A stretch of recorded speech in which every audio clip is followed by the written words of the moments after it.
রঘুপতি রাঘব রাজা রাম পতিত পাবন। অপরাধ নেবে না মা, আমি আসলে ভগবানের নাম করতে করতে আসছিলাম তো, তাই খেয়াল করতে পারিনি। আমাকে ক্ষমা করে দিন, ভুল হয়ে গেছে। ক্ষমা মানে?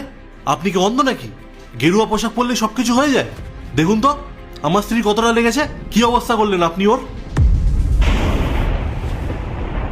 বাবা, আমি তো ইচ্ছে করে করিনি। একদম কথা বলবেন না। রাস্তা দিয়ে চলছেন নাকি তামাশা করছেন? আপনাদের মতো লোকেদের জন্যই না রাস্তার পরিবেশ খারাপ হয়। আর এখানে বড় বড় কথা না বলে যান এখান থেকে।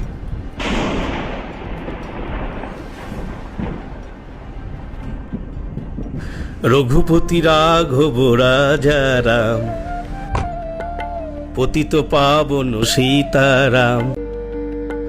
রঘুপতি রাঘব বাবা। রাজা রাম। প্রণাম নেবেন। ভালো থেকো বাবা, মঙ্গল হোক তোমার। বাবা, এটা আপনার সেবার জন্য। আপনি আমাকে চিনতে পারবেন না, আসলে আপনার দয়ায় আজ আমি আমার স্বপ্ন পূরণ করতে পেরেছি আর একটা মস্ত বড় কোম্পানিতে চাকরি পেয়েছি। খুব আনন্দিত হলাম বাবা।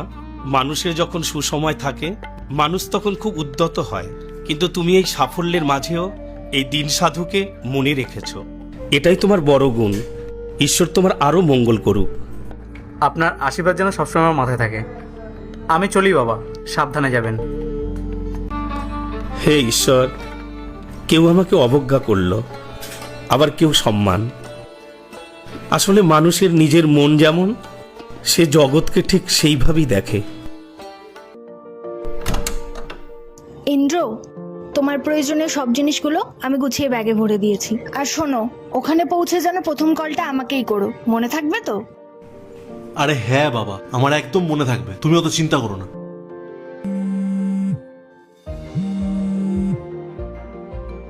হ্যালো, মিস্টার ইন্দ্র বলছেন? হ্যাঁ আমি ইন্দ্র বলছি। আপনাকে কোম্পানি থেকে বের করে দেওয়ার সিদ্ধান্ত নেওয়া হয়েছে। আমাদের প্রধান ক্লায়েন্টরা ডিল ক্যান্সেল করে দিয়েছেন, কারণ তারা আমাদের প্রোডাক্টে বড় ধরনের ত্রুটি পেয়েছেন। এই বিশাল লসের কারণে কোম্পানি বাধ্য হয়ে বেশ কিছু এমপ্লয়িকে ছাঁটাই করেছে, আর তাদের মধ্যে আপনার নামও আছে। আমরা সত্যিই দুঃখিত। কিন্তু না কি করে সম্ভব? হ্যালো হ্যালো,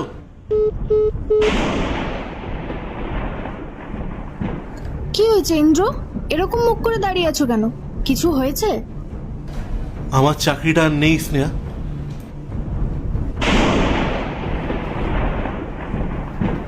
চাকরি নেই মানে? কি বলছো এসব? পার্ট 2 দেখতে সাবস্ক্রাইব করো ভেলকু 78M।